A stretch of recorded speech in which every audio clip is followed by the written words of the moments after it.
Hello.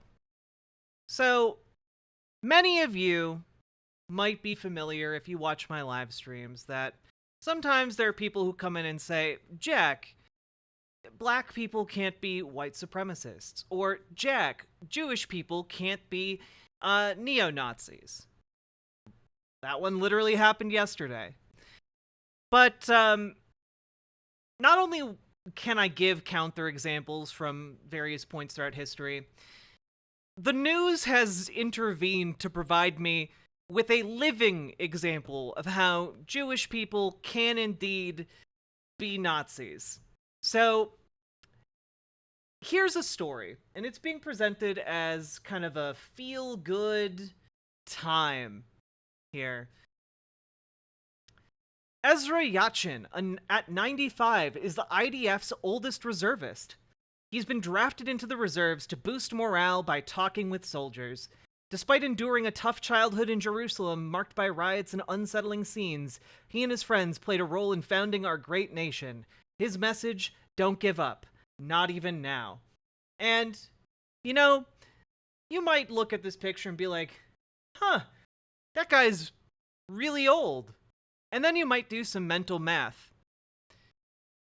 At 95, in this region, what was he up to? Well, that's an excellent question. Let's look at what Ezra Yachin specifically was doing back in the day. Here's for Israel National News. Before the murder, every terrorist is innocent. Ezra Yachin, a Lahi veteran, comments on how the IDF handles terrorism. Well, what is this veteran status, you might ask? We'll get back to that later. Let's move along. Ezra Yachin, who fought in the paramilitary organization Lahi before the founding of Israel, commented on the deadly attack on Route 443 and the security forces' handling of terrorism in and around the Palestinian terrorists. Before the murder, every terrorist was innocent. These comments are believed to refer to the IDF's treatment of the causes of terrorism in general and the future treatment of the state in the home or family of the terrorist from this morning, who was eliminated by the security forces after the attack was carried out. Yachin wrote on his Facebook account, before the murder, every terrorist was innocent and was one of the not involved. It should be noted that his position is not new. In an interview about 4 years ago with Israel National News, Yachin claimed, any nation that wants to win a war kills innocents indiscriminately. Our advantage is that there are no innocents. So, just right off the bat, if you Google Ezra Yachin's name, one of the number one results is just an interview with him claiming that actually it's totally fine to murder innocent people. And even if it wasn't, Israel's totally in the right to murder any Palestinian because they're not civilians. So he just does genocide? Yeah, but there's a little bit more to it than that. There's a little bit more to it than that. Just hold on to your horses here. Now, you might be like, well, okay, but what is this? What is this paramilitary organization, Lahi? What is this? Why does this man have such strong feelings about the murder of civilians being based in good? Well, let's take a look at the history of Lahi, the paramilitary organization. You look it up, Lahi, Fighters for the Freedom of Israel, often pejoratively known as the Stern Gang, was a Zionist paramilitary militant organization founded by Avraham Yair Stern in Mandatory Palestine. Its avowed aim was to evict the British authorities from Palestine by use of force, allowing unrestricted immigration of Jews and the formation of a Jewish state. It was initially called the National Military Organization in Israel, upon being founded in August of 1940. And you might look at that date and be like, 1940. There probably were some pretty interesting things going on around in the 1940s in this region of the world. I wonder, and you'd be correct to wonder, because we're about to get to that real quick.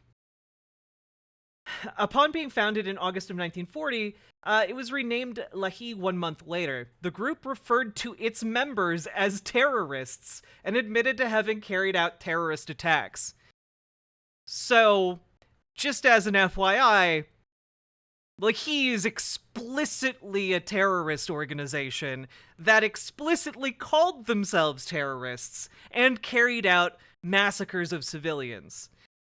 And, of course, it gets worse. Lahi split from the Irgun militant group in 1940 in order to continue fighting the British during World War II. It initially sought an alliance with fascist Italy and Nazi Germany, believing that Nazi Germany was a lesser enemy of the Jews than Britain. Lahi twice attempted to form an alliance with the Nazis, proposing a Jewish state based on nationalist and totalitarian principles and linked to the German Reich by an alliance. So, when I say these people were a Nazi fascist paramilitary organization, I do mean that they were very, very, very willing to fight alongside and for the Third Reich. Now, you might be like, well, how did this all end? Well, excellent question. Let's continue on, because it doesn't end well. After Stern's death in 1942, the new leadership of Lahi began to move towards support for Joseph Stalin's Soviet Union and the ideology of National Bolshevism, which,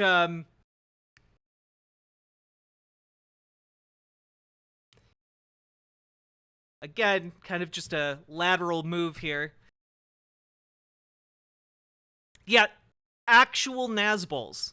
Again, they were Nazis, and then they just shifted to Nazbols in 1942. Yeah. National Bolshevism to the members of Lahi was considered an amalgam of both right and left, regarding themselves as revolutionary socialists.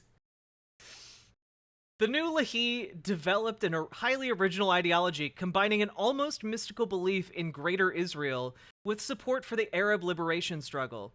This sophisticated ideology failed to gain public support, and Lahi fared poorly in the first Israeli elections. In April of 1948, Lahi and Irgun were jointly responsible for the massacre in Deir Yassin of at least 107 Palestinian Arab villagers, including women and children. Lahi assassinated Lord Moyne, British minister resident in the Middle East, and made many other attacks on the British in Palestine. On the 29th of May, 1948, the government of Israel, having inducted its activist members into the Israeli Defense Forces, formally disbanded Lahi, though some of its members carried out one more terrorist act, the assassination of Folk Bernadotte some months later, an act condemned by Bernadotte's replacement as mediator, Ralph Bunche.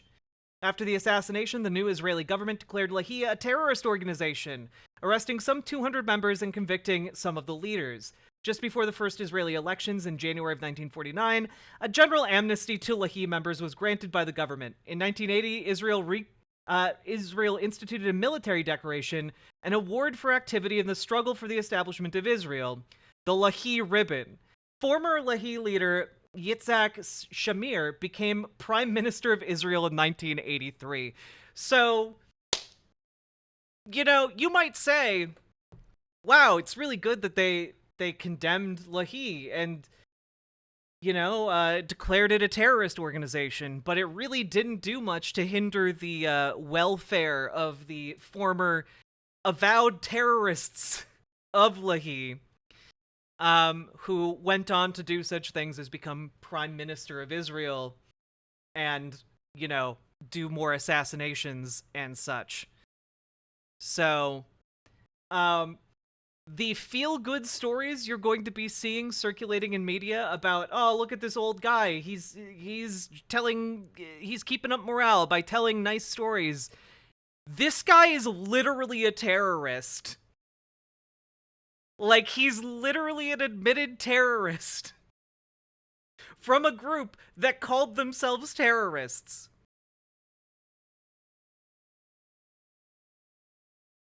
Dude participated in the massacre of civilians. I can't make this up. This guy fought during World War II, not against the Nazis, but against the British. He fought on behalf of the Nazis. Like, not only is he a terrorist, but he's a Nazi terrorist. I honestly can't believe this is real. I can't believe that no one in the media who's writing feel-good stories about this guy bothered to Google Ezra Yachin. Because look at all of these news stories. New York Post, 95-year-old reservist joins Israel's fight against Hamas terrorists. Times of India, 95-year-old Israeli returns to the battlefield to fight Hamas. Israel's oldest fighter, 95, says don't give up in mission to boost troop morale. Oh, hey, look, it took several results, but one of them is like, this guy literally took part in massacring villagers.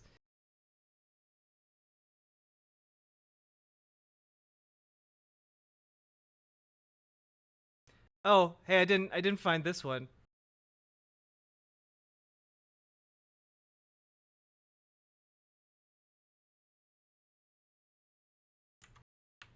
Let me find. Oh, hey, look.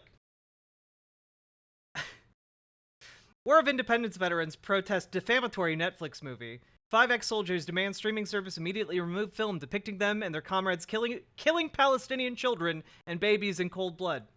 Veterans of the War of Independence, who are currently in the 10th decade of their lives, have joined the furor. Furor? That was a slip-up. Surrounding the Jordanian film Farha, which depicts Israeli Defense Forces soldiers executing Palestinian children and babies, demanding Netflix immediately remove it from their library. We are Holocaust survivors who defended our country. Remove the defamatory film, the 5 ex-soldiers called. The Israeli Law Center has sent a warning letter to Netflix on their behalf concerning the potential breach of Israeli defamation laws. The group consists of 96-year-old Oded Negbi, who served in the Givati Brigade and fought many battles in the Negev and Jaffa. 92-year-old Eitan Yavzori of Kibbutz Afikim, who fought in the Gush Etzion and in the Negev. 94-year-old Ezra Yachin, who fought in Jerusalem. You know, it's really interesting here that, again, Ezra Yachin literally participated in a massacre of Palestinian children and women. How dare you show? How dare you show that? Look, how could you say such mean things about this smiling elderly man? Ignore the fact that he said any nation that wants to win a war kills innocents indiscriminately. Our advantage is there are no innocents regarding Palestinians. You know, ignore the fact that he literally is still advocating for killing civilians. So,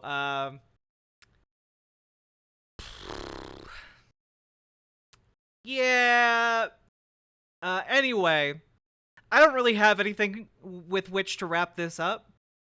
Except that this is insane. This was an insane rabbit hole to fall down